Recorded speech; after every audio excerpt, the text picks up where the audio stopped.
Hello everybody, welcome to a new video. I don't know if this one's going to come out this week or not, but we've got the grain cart in the shop now. I'm kind of just doing some preliminary observations on it, trying to figure out what I need to order. That way we can get everything coming, get everything here, and then tackle everything at once. So here's a few things I'm looking at right now, and I'll show you guys what my thoughts are. So standing up on the ladder here, looking down into the vertical auger, you can see that auger's in really bad shape. This carrier bearing has been broke for a long time, and we've re-welded it many times, and it breaks right off pretty much immediately, so we don't even bother trying to fix it anymore. So we're going to replace this lower auger, and we're going to replace the drive head and the carrier bearing with the bracket and all that, so that's all good. That is the main problem this cart has in the unload system. It makes a heck of a racket when you're unloading, and it sounds like the cart's just going to explode behind you in the tractor. So I think that's going to fix that. We are going to put a poly tube in the bottom of this auger because, well, it's not great, and you can see the holes. It does leak a little bit, and running wheat through it, we don't want any of them holes. So we're going to put a tube in this, and then we're going to leave the top half for now. That we can get a couple more years out of. In here, we're going to poly it. We're going to put a piece in as an auger trough. So there's going to be a 3-foot wide pan, poly pan in the bottom of this. And then a separate piece will run from there all the way up to this rail across about 3/4 of the way up. This auger reads on the dot 12.5 inches. So I have no idea if I'm supposed to buy a 13-inch, and if that works, or buy a 12-inch, and if that works, or custom order a 12.5-inch. So I got to talk to them about that. And then, yeah, so basically that's it there. To install, those are the two main things we're doing to this cart, is replacing that auger, putting a poly tube in, and then polying the inside here. To do that, we got to take all these what was I calling them? Just basically the doors. They're these little triangle pieces, and they rotate up out of the way, let the grain flow, and then when you don't want them to flow, they close up, which they don't completely stop the flow of grain, but that's for another day. We're going to pull these out, and we're going to pull the flow divider out in the middle. So I've already started taking the back apart, and we have to take a bunch of carriage bolts out along the bottom side of the grain cart to get that flow divider out. And then I think there's those sections of pipe there on each side. I think we take the bolts out of that and either start with the back or the front, and they'll slide out of their holder in the back and then come up out. I think that's how they're gonna come. I don't know yet, but we'll see. You can see there's some pretty big holes. You can see that one from here. There's a pretty big one under here. I can almost stick my fist through that hole, but we got it taped up from last year. So poly is going to make a huge difference with this, and hopefully it'll make it to where we can put wheat in this. Because right now, if you put wheat in here, I'm pretty sure all that wheat would be underneath it by the time you got back. But anyway, I got the trapdoor pulled. You can see the bottom side of this auger. Just as bad. So we're gonna get that replaced. The vertical or the horizontal one isn't terrible, so we're gonna keep that one. And like I said, we'll eventually replace that one in coming years, but it's nowhere near as bad as this bottom. Well, I've got these doors here that I'm trying to get out. It's these bolts that I can't get to break loose at all. We may end up having to torch them or put some heat on the stuff down here, but I don't know. It's definitely not easy, that's for sure. And then it looks like it'll be a trip trying to get these things to slide. If they do slide, I'm still not sure on that yet. Fun stuff. So, yep. I'm pretty sure they slide. They gotta slide.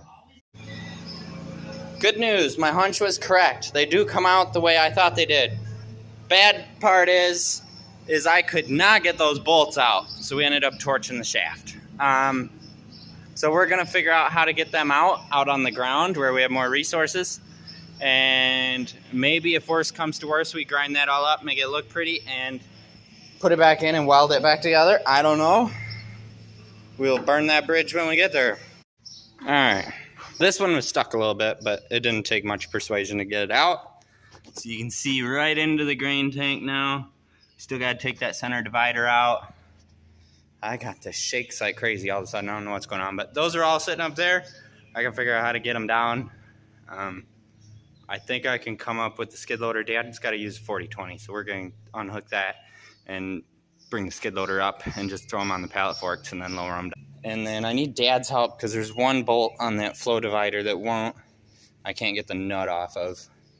So we will recruit Dad to help try and hold inside with a pry bar, keep pressure on the carriage bolt and see if we can get that out. So now we just got to figure out how we're going to couple them back together.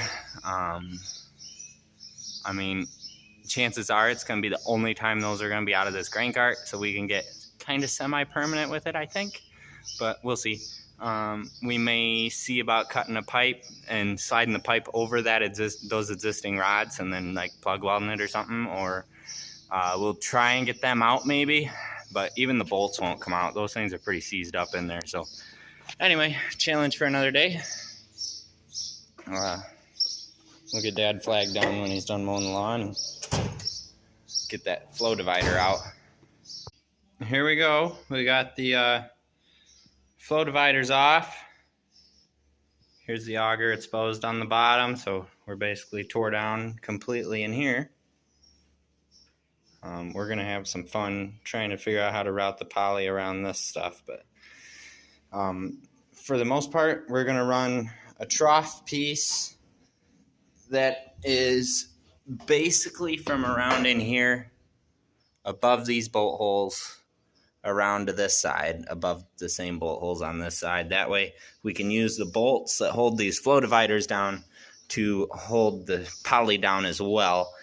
I'm hoping that's going to work right. We'll see. We'll probably have to add in some more bolts. We probably can't span them that far and keep the poly nice. But then off of that piece, we're going from there all the way up to tuck in behind this ledge here.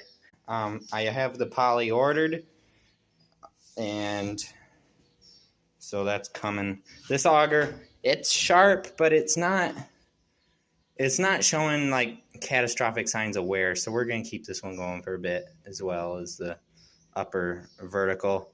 We'll get those verticals replaced over time before we deal with this one eventually. This one's not bad to replace, it looks like. You can well, I guess you got to take all the same stuff out that I just did to replace this, but it's not bad. It's a two-piecer, it looks like. There's a bearing in the middle.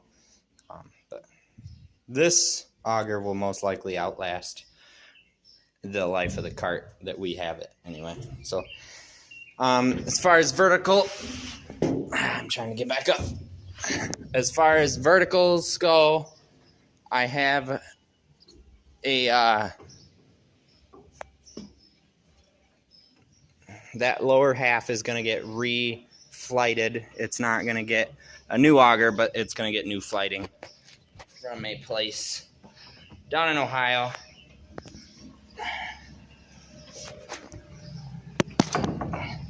That my local Kilbros dealer gave me the name of, because this auger here, assembly, and this is $1,600 for just the main part of the auger. That doesn't include the carrier bearing. The carrier bearing's $250, and then the drive head there on top is another $50-some. So it's kind of backwards. That looks like a $250 part, and that bearing looks like a $50 part. But oh well, I don't ask about it. But $1,600 to get a whole new auger, and then that place quoted me $700 to $800 to reflight this auger. So that's pretty clear plan there. So when we're all said and done here, we're going to be about $2,500 into this cart. We bought it, shoot, probably 8 years ago, almost 10 years ago, for $3,000. So we're still sitting pretty good when it comes to how much money we have into this. But I was told it'd be about a week before we see that poly, and then the auger flighting, we're going to take that down there next week, and that'll come back same day. He said we can wait down there for it. He said it'd be a couple hours, and then we can bring that back with us, all new, ready to go. And then however long it takes for Kilbros to get that bearing holder, the bearing, and the drive head. So yeah, that's it. So that can sit there for a week, no big deal. We're gonna be mowing hay tomorrow, I think.